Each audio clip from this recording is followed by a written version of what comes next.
Let's bring in the voice of college football, Joel Klatt, to the program. Let's hear it for Joel Klatt. What's up, dude? How you doing? That? Breeze later, Brady yesterday, Joel Klatt, Sanchez. We're just all-stars. That's all we're doing. Yeah, that's right. Now, I will admit, I like the Buckeyes to win that game. It caught me a little off guard. When you were broadcasting that game, and because I was sitting there thinking, what is Klatt thinking? When you got to the late second quarter, were you thinking to yourself, what's Ohio State doing? I mean, yes, and I was saying that on the air a couple of times, but late in the second quarter, remember in the 2-minute series right before the half, they finally started using tempo, some vertical routes, and they went right down the field. Yep. And in a few of the series, let's remember, in the first half, they were able to go right down the field. They were stopped on fourth down on one of those, and so they were gaining yards throwing the football, and that's where their advantage was. Yes. And my conversations, they knew that, they understood that. And the first half played out. They go in with a tie game. It's 10-10. And I'm thinking to myself, they get the ball. And what they just saw and learned in that last series was they're going to come right back to the tempo. But they didn't. Well, they didn't really. Well, not in the first series. And I got to tell you, it wasn't until after the game that it really dawned on me. I think that they were playing, around Will Howard, who was maybe banged up in that game. And after the early interception, I think that they got spooked a little bit in terms of the way that he was seeing the field. Yeah. And then I think that they felt like their defense just would not give up a score. Because remember, at that point, it's 10-10, and the only reason that Michigan scored was 1st and goal inside the 5 after the interception. And then they get a short punt, and they get the ball, and they go 5 yards and kick a 50-plus yard field goal.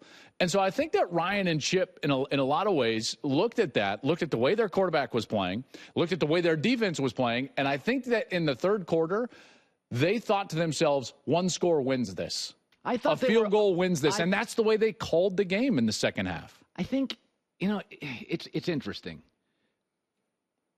What if he loses in the first round of the playoff? Oh, man.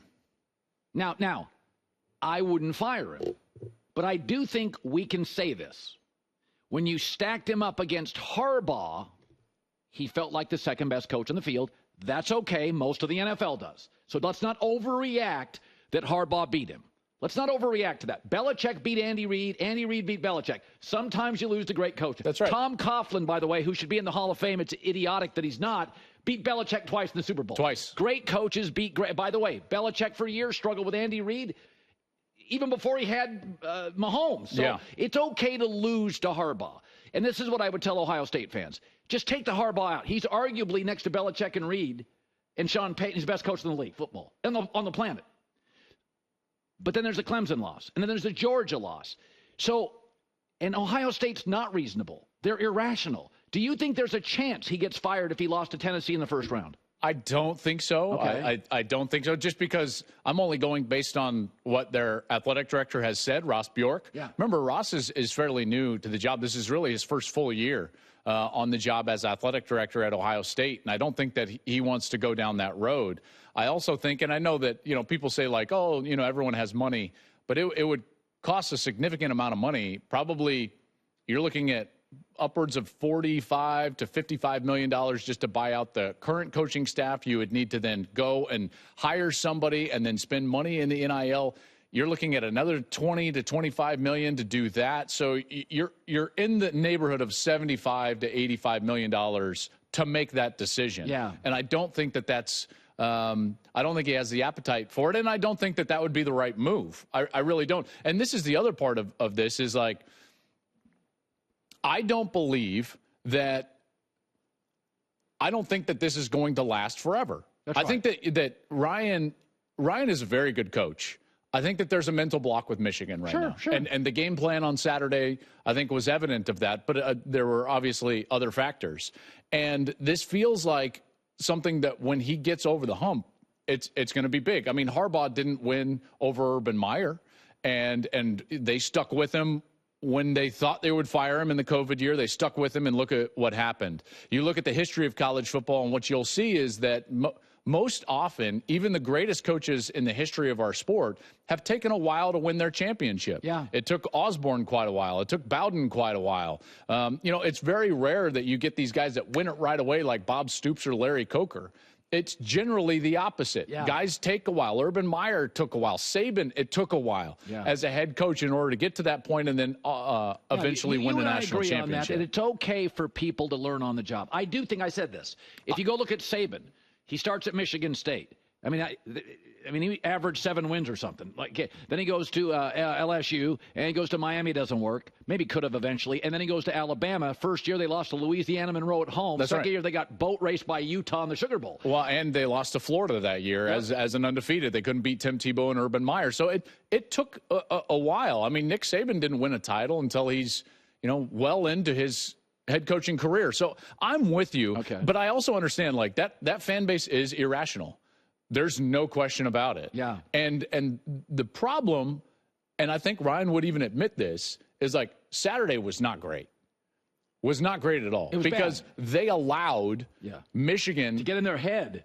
To play the game, the only game that they could win. Yeah. There was 1 out of 10 paths for that Michigan team to beat this Ohio State team, and they allowed that path to take place. I don't want to go Dr. Phil here, but I've got a theory a little bit on this. So there's certain things you can say to a coastal elite. Not that I am one or know any.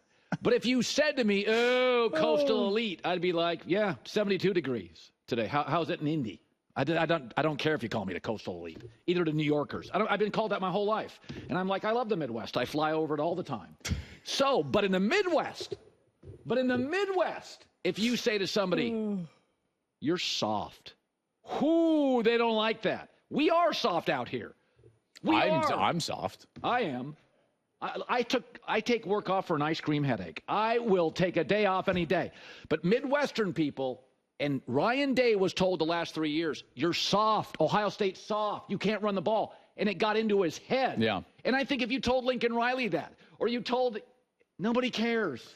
But I think he was coaching that game to prove a point. Well, I know that's the way it looks. I don't think that he was coaching to prove a point. If you gave him, if Will Howard is seeing the football field really well and playing well, they throw the ball all over the place. That game was called because of the way the game happened. I don't think it was. So I'm just disagreeing. I don't think he's there we're going to prove we're tough. I believe that the circumstances of the way his defense was playing and the way his quarterback was playing led to the way that the game is called. And the evidence is the third quarter. So in the third quarter, they've got 1st and 10 at the 19-yard line with about 6 minutes, 6:22 left. That series ends in a really bad interception. Yes. Really bad interception. Then immediately Davis Warren throws them an interception, and Caleb Downs picks it off. It's a 16-yard line. Now it's 1st and 10 at the 16-yard line. And your quarterback just threw a really bad interception, and guess what they did? Played for a field goal. Because they felt like a field goal was going to win the game at that point, and they missed the field goal. So I thought that was more what happened rather than this narrative of toughness and softness and everything like that. I will say, though, generally speaking, it does feel at times like Michigan is the guy in the lunchroom that's like, hit me in the stomach. And then Ohio State is like the fast, popular kid that has all this skill and gets baited into a stomach punching contest with O'Doyle. O'Doyle rules. And it's that's the way it feels sometimes. That's a good one. I like that. So I'm just going to approach nothing bothers me about the 12-team playoff. I would ideally not like to have a 3-loss team in there. Okay. Ideally. Okay. I'm not an idealist. Okay. I'm not. I work in radio TV. I understand the game. I'm a bad segment from working at Costco. I get it. So my point is. Wait, would you be a greeter? Oh, I'd be the best greeter. You would be the best greeter? Yeah. Batteries in the back. Can you imagine Colin greeting at Costco? And he would just, why is that funny to you? Because you would just be judging people as they walk by. I don't like your shoes. His walk is weird right there. No. I don't think he's going to get the sale, I can be a little judgy. Okay, that's fine. Okay, so the point is on this, and you're one of these reasonable people. I try to that always tries to throw a life preserver to the sad. You're very empathetic. I am not. Okay. I'm going to call it out. Hey, Miami, you're playing a lousy conference. Your last two losses, you don't beat any. You don't have a good win. Yeah. Okay, Alabama's got 3 losses. Ideally, I don't like that. I don't think you should have 2 mulligans. But they beat Georgia. And, losing to Oklahoma is not the worst thing in the world. They also were 3-1 against ranked teams. So I don't like them having an extra mulligan. There's not a great option. Let's start That's right. there. So I'm taking Alabama over Miami as a better option. I think based on the strength of schedule, based on what Miami did within their ACC play, they had a very favorable ACC schedule. They didn't have to play many of the top teams. Is there any other kind? See, there you go. There you go. Greeting. Yeah, I morphed right into snarky guy. You did. That's it. The snarky greeter. Bama's resume is not great, but to me, the bubble was those 4 teams from 11 to 14. So it's Bama, it's South Carolina, it's Ole Miss, and it's Miami. And if you put Alabama head-to-head, resume for resume with all of those bubble teams, they win the argument. There you go. I did this on my program for today's show. And I know people don't like it. I understand that. And I'm not saying that this is a great option. I'm just saying that in an argument, Bama wins those arguments. Yes. Miami does not have a ranked win. You can point at that and you can say they're also losing at the wrong time, losing 2 of their last 3 games. Yeah. This is not a great option, and I don't think Alabama's a great team. I don't think that they have a chance to win the national championship. Neither do I. But in a resume argument with Miami, they win that argument. I think that would be the main point. Okay, so this whole flag planting thing. Yeah, at the end of the game. Okay, so people overreact to everything. And my take is they're young people. These rivalry games, it's easy to sit, 1,000 miles away and go, what are these hooligans doing? Yeah. But if you live in Columbus or Ann Arbor, this is a big deal for these kids. Well, it's not just a big deal, Colin. By the way, think about it just for a moment. So are you and I kind of saying it happened? I'm going to be similar with you here. Think about it for just a moment. Okay. Why do we love college football? Passion. Wild. Tribalism. Yes. We feel. Regionalism. We love it. As fans, as members of those institutions, we are Gators, Seminoles, Buckeyes, Wolverines, Buffaloes. Wherever you went to school, I don't even know. Screaming Eagles, thank you. Yeah, see, there you go. You know why? It's because we feel like part of our identity was forged at those places. That's right. This is a real thing. And in professional sports, you can't say that. You can't say I am a cowboy. I mean, there are some that try, and they're lunatics. That's what's so great about college football. And so here's the problem with that is that it makes it an incredibly emotional sport. Once it's emotional, then it can go right to the red line, in particular in rivalries. Now you've got family rivalries, right? You've got blood-thick rivalries going on. They go back decades and decades and decades. So if it overheats a little bit, I'm not going to throw the baby out with the bathwater. It's part of what is college football. Now, do I love it? No. Do I wish that it would take?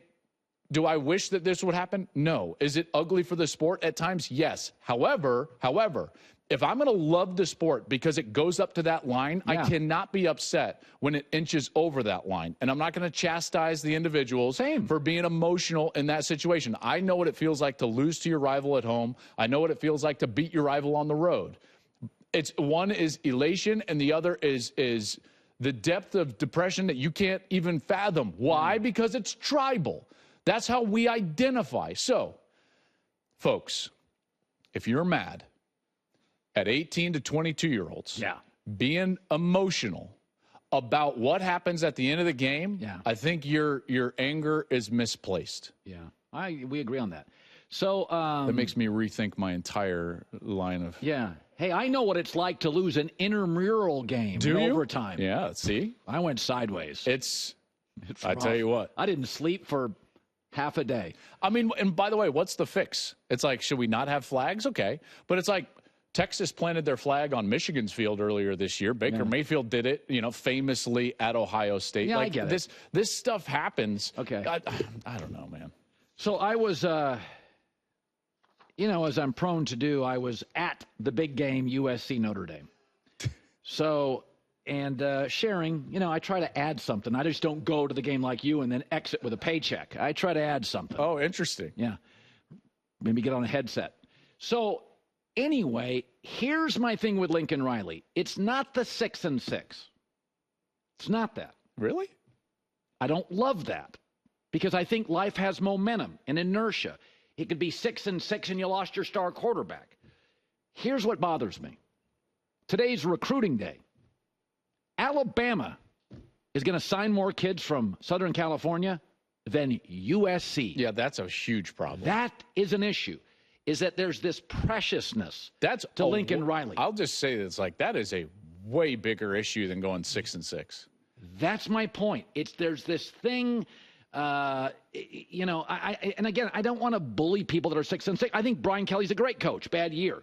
Well, and SC I don't like their lack of connectivity to the local dominant great high schools. I'm telling you, man, that's a problem. This is what's wild, is that you could build a top 4 college football team, probably the national champion, and all you would have to do is go with a radius of, I'll call it 50 miles from USC. Yeah. And you could win the national championship. I think I've always believed to get some of your, I think there are other parts of the country that deliver big defensive linemen. Yeah. We eat too well out here or something. I don't know what it is. Our linemen are like 260. That would be an area, although, guess who just put together one of the great defensive line performances I've ever seen from an individual? Mason Graham from Servite, from Servite, California. Anaheim. And he was the L.A. County Player of the Year and the heavyweight wrestling champion. Had no interest and now he's in playing for here. Michigan. Yeah, and he almost single-handedly, along with Kenneth Grant, the defensive tackle, he almost single-handedly beat Ohio State because Ohio State decided they were going to run the football right on him. He was unblockable. Single teams, double teams, didn't matter, and he's from Servite. And it's like, what? He wasn't interested. Smart kid. That's a problem. Went to Jim Harbaugh. But that's a problem. It is a problem. I'll throw this out. Let me end it here. Put a bow on it. It's good to see you. It's great to see you. Because a lot of times you come here, and I know I'm going to have to be hard on you. Was today one of those days? No, I thought it was pretty nice. I see. When I agree with you, you think it goes nicely. No, you and I disagreed a lot. When? Well, when I threw that pretty accurate theory on Ryan Day, Midwest, we're soft, it got into his head. Yeah, but that was just wrong. Oh, okay. Sure, you bet. Okay. Well, it happens infrequently, but I'll own it. Okay, let's do this. Here's the best part. So you're not like this, but a lot of people are like this. They don't like change. I can remember when I was a kid, and the speed limit was 55 to 65. Oh, I had somebody in my family. We're all going to die. And the manufacturer said, let's build better cars. No, the Autobahn had a better safety record than our freeways, and they're driving 100. Yeah. The bottom line is society changes. People overreact. Baseball. Oh, you put in a pitcher's clock. Attendance up, ratings up, games faster. It's better for the sport. Fox just broke records in baseball, and they made a bunch of changes. They're going to make another one, the golden at bat. Yeah, I heard about that. Yeah, I love that. Okay, so my point is, all this NIL and transfer portal, it's a lot of motion for college football. But here's the great part about it, the unintended benefit that I didn't see coming. It eliminates great teams. That's right. Because Georgia, Texas, Ohio State, Notre Dame, they stockpile talent. Well, now all these Louisvilles or Oregons or Washingtons, a UCLA or whoever it is has money goes, do you want to be a backup left tackle? You're a 5-star kid. Come start for us in L.A. This is exactly right. And it's an unintended benefit is that you're like the Bama stuff. Congrats to Bama. That's not happening ever again. I don't think so either. I don't think so. I think the closest thing that we've got to a team that could really dominate for a few years is Texas right now with the way that they've built their roster. But talented players are unwilling to be backups. That's just the way college football is. And before, they were forced to be backups if they wanted to play for the teams that could compete for and win the national championship, because that was such a narrow scope of who could actually compete for and win national championships. So now you expand it out. So I'm just talking about the expansion of the playoffs and how that drives parity. But then you also have now resources in terms of how teams and programs all over the country can spend money on NIL. That's right. The transfer portal allows for that freedom to go to different places. And now all of a sudden you've got teams like Indiana in the playoff and Arizona State playing for a right to go to the playoff and Iowa State for the right to go to the playoff. I watched 1,300 overtimes in Georgia Tech. I'm still not sure who the better team is. That's 100% I always thought right. Georgia Tech was an engineering school, and I'm like, I think they're better than Georgia. There is the peak. So the best teams can be has been brought down just a little bit. And the middle has risen. And college football has never been better because of it. And now all of a sudden the regular season has been the best regular season that I can remember. Oh, it's nuts. As far as competitiveness. Now you can say like, well, there's, Georgia's not great and this is not great. Yes, it's fantastic actually. It's fantastic that even Ohio State with this roster that we all thought was the best roster that we had seen in a long time is not infallible. Look at Oregon is undefeated. Narrowly beat Boise State. That's right. Narrowly beat Idaho. It's true. It's great. So I'm with you. That's why I look at this playoff and I think that there could be some real chaos. I think there could be some real chaos. I think that there's going to be a couple of first-round matchups. Yep. Pending the way that this weekend goes, think about this. If Oregon beats Penn State, they fall probably behind Georgia and Ohio State. If Texas beats Georgia, they probably sit in there right there. That means I think that we're likely to get, I think that there's a good chance that we get some sort of like Tennessee at Penn State, Alabama at Ohio State, probably Indiana at Georgia. That's the way the first round kind of looks. And if Clemson's able to beat SMU, it would be Clemson at Notre Dame. I believe that's going to be the first round of the college football playoffs. I'm glad we ended on a good spot. You can be a bit of a grudge holder. We got there. Takes a while, but it's, You dismissed about 30, 40, 50% of what I said, and yet we look closed, at us. It's we disagree so well, I feel like. We hugged at the end of dinner. Right. We drive home in a good mood. It's a model for America right here. That's a good way to put it. Yeah. This show is, and this segment Well, more so this segment. Okay, sure. But sure. Even on the way out, it's got to be snarky. Hey, got a Costco greeter against the king of snark. You choose, America, who you like, because I know I've made my choice. Can't you just hear somebody walks in, nice sweater. It'd be actually, we should film it. This would be amazing. Colin is a greeter. Let's not go there. Okay. Live in L.A., The Herd. Hi, everybody. It's me, Uncle Colin. Subscribe here to get the latest from The Herd, including exclusive behind-the-scenes videos and more, wherever you may be, however you may be watching. Thanks again for making us part of your day.